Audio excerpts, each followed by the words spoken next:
یہ الگ بات کے خاموش کھڑے رہتے ہیں، یہ الگ بات کے خاموش کھڑے رہتے ہیں، پھر بھی جو لوگ بڑے ہیں وہ بڑے رہتے ہیں۔ ایسے اسلاف سے ملتا ہے ہمارا شجرہ، ایسے اسلاف سے ملتا ہے ہمارا شجرہ جن کے جوتوں میں کئی تاج پڑے رہتے ہیں۔ حضرت مولانا مفتی مجاہد الاسلام صاحب قاسمی، استاد مدرسہ رحمانیہ سطول گرود دربھنگہ، ڈائس پر مائک پر اپنی قیمتی گفتگو کے ساتھ۔ الحمدللہ رب العالمین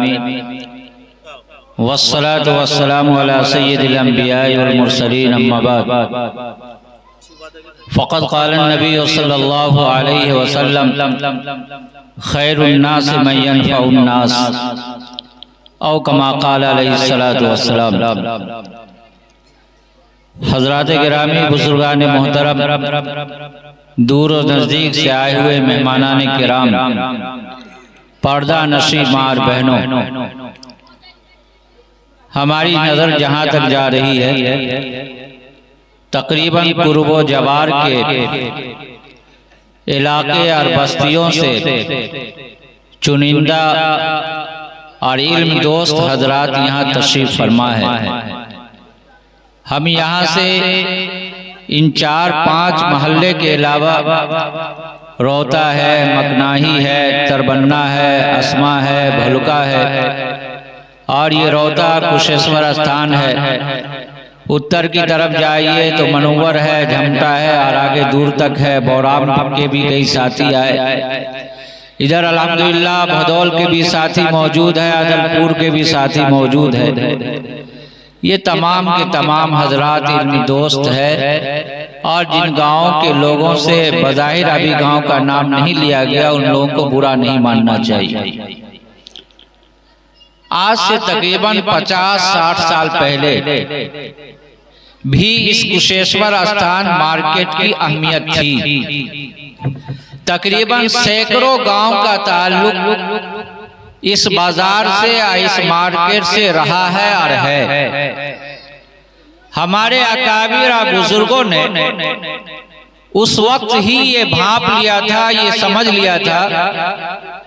کہ اس مارکیٹ کو، اس بازار کو علم کا بھی مرکز بنایا جائے۔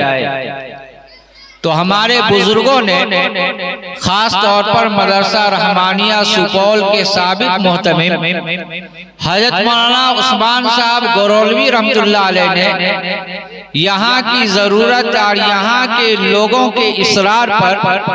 یہاں ایک مدرسہ قائم ہوا جس کا نام مدرسہ اسلامیہ ہے، جو ہماری نظروں کے سامنے بھی ہے، اور ہم اور آپ اپنی آنکھوں سے اسے دیکھتے رہتے ہیں۔ الحمدللہ اس ادارے سے پورے علاقے کو بڑا فیض پہنچا ہے۔ اسکول میں پڑھنے والے بچے بھی وہاں رہتے تھے، مدرسے میں پڑھنے والے بھی بچے رہتے تھے، اور ہم نے اپنی آنکھوں سے دیکھا ہے کہ حضرت مولانا قمر الدین صاحب کا زمانہ، مولانا عبد المنان صاحب کا زمانہ، پھر ماسٹر عبد المنان صاحب جو ہمارے گاؤں منور کے رہنے والے تھے، ان کا زمانہ ہم نے اپنی آنکھوں سے گرچہ نہیں دیکھا لیکن لوگوں سے سنتے ہوئے آئے۔ تو اس مرکزی جگہ کو علم کا مرکز بنانے کے لیے ہمارے اکابر نے بڑی کوشش کی تھی، اور مدرسہ اسلامیہ کا قیام عمل میں آیا تھا۔ الحمدللہ وہ ہمارے اور آپ کے سامنے موجود ہے، اپنی خدمات کے اعتبار سے اور اپنی سہولیات کے اعتبار سے، تعلیمی لحاظ سے ہمارے اور آپ کی آنکھوں کے سامنے موجود ہے۔ لیکن جب یہاں کے لوگوں نے یہ سمجھا کہ یہاں باضابطہ بچیوں کا کوئی مدرسہ نہیں ہے، لڑکیوں کا کوئی مدرسہ نہیں ہے، تو ہمارے عزیز مکرم قاری مبین احمد صاحب فیضی نے یہ سوچا کہ صرف میں یہاں بازار میں آ کر کے روحانی طبیب کے طور پر لوگوں کے درمیان کام کرتا ہوں، کیوں نہیں علمی اور تعلیمی مرکز قائم کر کے لوگوں کو فائدہ پہنچایا جائے۔ تو انہوں نے یہ جامعہ رشیدیہ للبنات قائم کر کے انہوں نے ہم لوگوں کی طرف سے فرض کفایہ ادا کیا ہے، اور اس علاقے کے لیے خاص طور پر اس مرکزی جگہ کے لیے انہوں نے تمام لوگوں کی طرف سے یہ فرض کفایہ ادا کیا ہے۔ ہم تمام لوگوں کی طرف سے وہ شکریہ کے مستحق ہیں اور قابل مبارکباد ہیں، لائق تحسین ہے، ان کو جتنی مبارکبادی دی جائے بہت ہی کم ہے۔ یاد رکھیے آقا و مولا صلی اللہ علیہ وسلم نے ارشاد فرمایا، من کانت لہو انسا، جس کے پاس ایک لڑکی ہو، ولم یعدھا، اس کو وہ زندہ درگور نہ کرے جیسا کہ مکہ مکرمہ میں اور عرب میں کیا جاتا تھا، ولم یہنھا،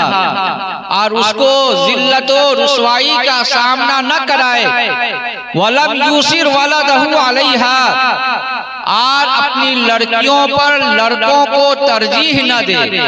لڑکا ہے تو قیمتی کپڑا، لڑکی ہے تو چلو کم قیمت کا کپڑا بھی چل جائے،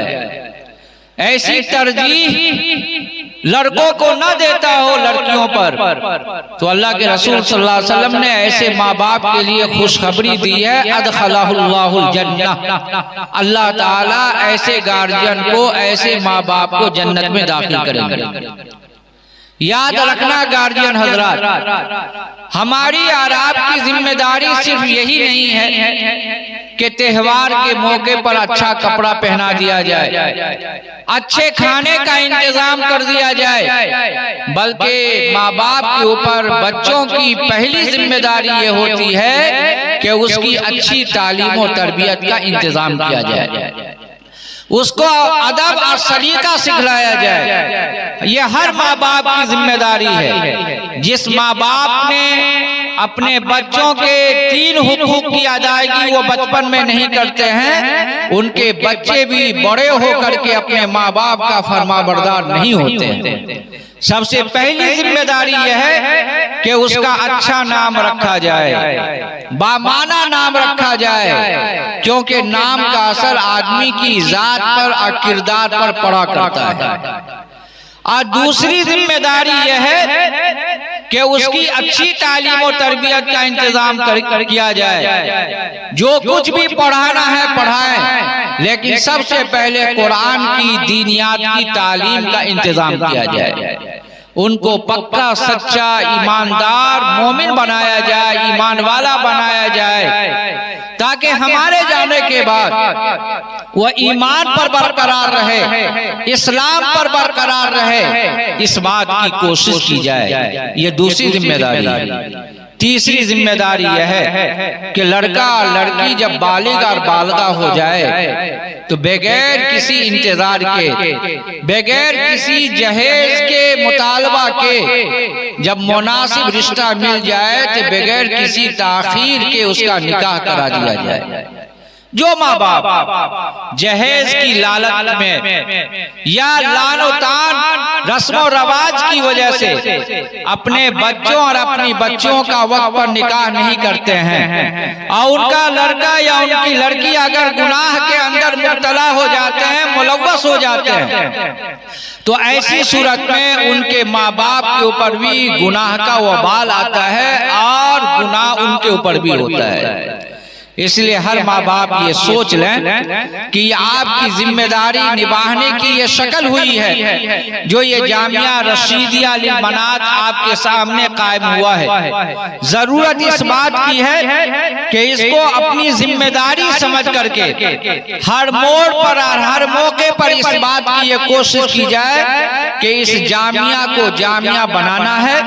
آپ نے دیکھا کہ 1 سال کی کم مدت میں میک پکڑنے سے بھی آدمی کو ڈر لگتا ہے، لیکن آپ کی بچی نے، آپ کی نواسی نے، آپ کی پوتی نے یہاں آ کر کے نعتیں سنائی ہے، قرآن پاک کی تلاوت سنائی ہے، تقریریں سنائی ہے، حمد سنائی ہے۔ یہ بہت بڑی بات ہے، قدر کارنامہ ہے جو یہاں کے اساتذہ نے، ہمارے عزیز مکرم مولانا طارق معاذ صاحب نے اور دیگر اساتذہ کرام نے محنت کی ہے۔ 1 سال میں جب آپ کے سامنے یہ تعلیمی رپورٹ آئی ہے تو انشاءاللہ اگر آپ کی توجہ اس طرف ہو گئی تو انشاءاللہ بڑا اچھا کام ہوگا، اور شریعت کے حدود میں رہ کر کے پردے کے ساتھ آپ کی بچیوں کی تعلیم و تربیت کا انتظام کیا جائے گا۔ اور انشاءاللہ